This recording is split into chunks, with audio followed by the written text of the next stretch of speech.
Sir, Mayor Sara Duterte said that she sent a letter daw po to the Office of the President last August 7 seeking to exempt Davao City from martial law in Mindanao. Do you think, what's the palace take on this, sir?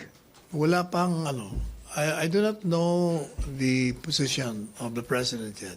I intend, in fact, to ask him when I see him this afternoon.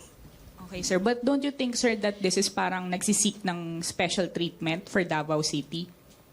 Hindi naman siguro. Meron silang mga reasons for so doing. It was even recommended by the regional PNP there. Okay, sir. Kaya natin kung anong magiging posisyon ng Presidente. Tapos, sir, until end of the year na lang po kasi yung martial law sa Mindanao. Do you think, sir, that the President would want to extend it again? Depende, di ba? Palagi niya sinasabi, depende yun sa rekomendasyon ng mga ground forces. Okay, sir. Thank you po. Salamat.